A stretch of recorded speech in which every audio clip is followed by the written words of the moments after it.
നമസ്കാരം. മലയാളി വാർത്തയിലേക്ക് സ്വാഗതം. ഷാർജയിൽ ഫ്ളാറ്റിനുള്ളിൽ കൊല്ലം സ്വദേശി അതുല്യെ മരിച്ച നിലയിൽ കണ്ടെത്തിയ സംഭവത്തിൽ പ്രതികരിച്ച് ഭർത്താവ് സതീഷ് ശങ്കർ രംഗത്ത് വന്നിരിക്കുകയാണ്. അതുല്യ പോയതിനു പിന്നാലെ താനും ആത്മഹത്യയ്ക്ക് ശ്രമിച്ചതായാണ് ഇയാൾ ഒരു മാധ്യമത്തോട് പ്രതികരിച്ചത്. അതുല്യയ്ക്ക് ജോലിക്ക് പോകാനുള്ളതെല്ലാം താൻ ചെയ്തിരുന്നുവെന്നും സതീഷ് വ്യക്തമാക്കി. അതുല്യ ശനിയാഴ്ച മുതൽ ഇവിടെ ഒരു കമ്പനിയിൽ ജോലിക്ക് കയറുവാൻ നിൽക്കുകയായിരുന്നു. ശനിയാഴ്ച പോകാനുള്ള വണ്ടി ശരിയാക്കി, സാധനങ്ങളും ഞാൻ വാങ്ങി നൽകി, കയ്യിൽ വയ്ക്കുവാൻ പണം നൽകിയിരുന്നു. അവധി ദിവസങ്ങളിൽ ഞാൻ അല്പം മദ്യപിക്കാറുണ്ട്. ശരിയാണ്, അത്തരത്തിൽ കഴിച്ചുകൊണ്ടിരിക്കുമ്പോൾ എന്റെ കൂട്ടുകാരൻ വിളിച്ചു. അങ്ങനെ ഞാൻ പുറത്തുപോയി. 12 മണിക്കാണ് പോയത്. പുറത്തു പോയിട്ട് വന്നപ്പോൾ ഞാൻ കണ്ടത് അവൾ തൂങ്ങി നിൽക്കുന്നതാണ്. കാൽ തറയിൽ വയ്ക്കാവുന്ന രീതിയിലാണ് നിൽക്കുന്നത്. 3 പേർ ചേർന്ന് പിടിച്ചാൽ അനങ്ങാത്ത ഞങ്ങളുടെ കട്ടിൽ ദിശ മാറി കിടക്കുകയായിരുന്നു. അന്നത് ശ്രദ്ധിക്കുവാൻ പറ്റിയില്ല. പിന്നെയാണ് ഞാൻ അതിനെക്കുറിച്ച് ആലോചിച്ചത്.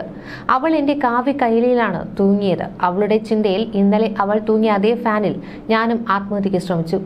ഞാൻ പോലീസ് അന്വേഷണത്തിനായി കാത്തിരിക്കുകയാണ്. CCTV ദൃശ്യങ്ങളൊക്കെ പരിശോധിക്കാം എന്നായിരുന്നു സതീഷിന്റെ വാക്കുകൾ. അതേസമയം സംഭവത്തിൽ ഭർത്താവ് സതീഷിനെതിരെ പോലീസ് കേസെടുത്തിട്ടുണ്ട്. അതുല്യയുടെ കുടുംബം നൽകിയ പരാതിയിൽ ചവറ തെക്കുംഭാഗം പോലീസാണ് കൊലപാതക കുറ്റം ചുമത്തി കേസെടുത്തത്. സതീഷിനെതിരെ ശാരീരിക പീഡനം, സ്ത്രീധന പീഡനം എന്നീ വകുപ്പുകൾ അടക്കമാണ് ചുമത്തിയിട്ടുള്ളത്. സ്ത്രീധനത്തിന്റെ പേരിലും ഭർത്താവ് അതുല്യയെ പീഡിപ്പിച്ചിരുന്നുവെന്നാണ് കുടുംബം നൽകിയ പരാതിയിൽ പറയുന്നത്. ഷാർജയിലെ റോളയിലെ ഫ്ളാറ്റിൽ കൊല്ലം ചവറ തെക്കുഭാഗം കോയിവിള അതുല്യ ഭവനിൽ അതുല്യ സതീഷിനെ മരിച്ച നിലയിൽ കണ്ടെത്തുകയായിരുന്നു. വെള്ളിയാഴ്ച രാത്രിയോടെയാണ് സംഭവം. ഈ അതുല്യ ജീവനൊടുക്കുന്നതിന് മുൻപായി തൊട്ടടുത്ത കെട്ടിടത്തിൽ താമസിക്കുന്ന സഹോദരി അഖിലയ്ക്ക് സതീഷിന്റെ നിന്നേറ്റ ശാരീരിക പീഡനത്തിന്റെ തെളിവായി ഫോട്ടോകളും വീഡിയോകളും ഒക്കെ അയച്ചു കൊടുത്തിരുന്നു. മദ്യപിച്ച് മതോന്മത്തനായി ഭാര്യയുടെ പല ക്രൂരതകളും കാണിക്കുന്ന സതീഷിനെ ഈ വീഡിയോയിലൊക്കെ കാണാം. കൂടാതെ അതുല്യയുടെ ശരീരത്തിൽ പല ഭാഗത്തും സതീഷിന് നിന്നേറ്റ പീഡനത്തിന്റെ തെളിവുകളുണ്ട്. ദുബായിലെ അരോമ കെട്ടിട നിർമ്മാണ കമ്പനിയിൽ എഞ്ചിനീയറായ ഭർത്താവ് സതീഷ് രാത്രി അതുല്യമായി വഴക്കിട്ടിരുന്നതായി ബന്ധുക്കൾ സ്ഥിരീകരിച്ചിട്ടുണ്ട്.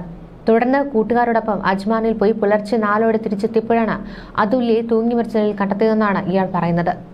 സതീഷ് സ്ഥിരം മദ്യപാനിയാണെന്നും കുടിച്ചു കഴിഞ്ഞാൽ അതുല്യയെ ദേഹോപദ്രവം ഏൽപ്പിക്കാറുണ്ടെന്നും ബന്ധുക്കൾ പറയുന്നു.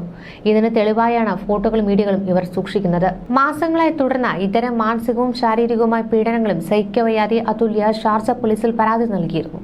എന്നാൽ ഈ പരാതിയിന്മേൽ അധികൃതരുടെ ഭാഗത്തുനിന്ന് നടപടി ഉണ്ടാകുന്നതിന് മുൻപേ ഈ യുവതി ജീവിതത്തോട് വിട പറഞ്ഞു. വർഷങ്ങളായി UAE-യിലുള്ള സതീഷ് 1.5 വർഷം മുൻപാണ് അതുല്യയെ ഇങ്ങോട്ട് കൊണ്ടുവന്നത്. നേരത്തെ ദുബായിലായിരുന്നു താമസം. ദമ്പതികളുടെ ഏക മകൾ ആരാധിക 10 വയസ്സുകാരിയാണ്. അതുല്യയുടെ പിതാവ് രാജശേഖരൻ പിള്ള, മാതാവ് തുളസിഭായ് പിള്ള എന്നിവരുടെ കൂടെ താമസിച്ച് നാട്ടിലെ സ്കൂളിലാണ് പഠിക്കുന്നത്. നേരത്തെ മകളെ ഷാർജയിലേക്ക് കൊണ്ടുവന്നിരുന്നുവെങ്കിലും മുത്തശ്ശിയുടെയും കൂടെ താമസിച്ച് പഠിക്കണമെന്ന് താല്പര്യം പ്രകടിപ്പിച്ചതിനാലാണ് തിരികെ നാട്ടിലേക്ക് അയച്ചത്. ഏക സഹോദരി അഖില ഗോകുൽ ഷാർജയിൽ തന്നെ ഇവരുടെ ഫ്ളാറ്റിനടുത്ത് തന്നെയായാണ് താമസിക്കുന്നത്. അഖിലയോട് അതുല്യ ഭർത്താവിന്റെ പീഡന കഥകളൊക്കെ പതിവായി പറയാറുണ്ടായിരുന്നു. കൂടാതെ തെളിവായി എല്ലാ ഫോട്ടോകളും അയച്ചു കൊടുക്കും. അതുല്യയുടെ മരണം സംബന്ധിച്ച് അഖിലയുടെ ഭർത്താവ് ഗോകുൽ സഹായത്തിന് ഷാർജ ഇന്ത്യൻ അസോസിയേഷനെ സമീപിച്ചിട്ടുണ്ട്.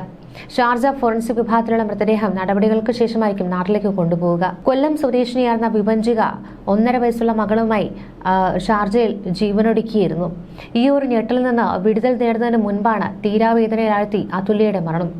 അതും ഇരുവരും ഷാർജയിൽ തന്നെ. കൊല്ലം സ്വദേശികൾ 2 പേരെയും ഭർത്താക്കന്മാർ പൂട്ടിയിരുന്നത് മകൾ ഉണ്ട് എന്നൊരു കാരണം കൊണ്ട് മാത്രമാണ്.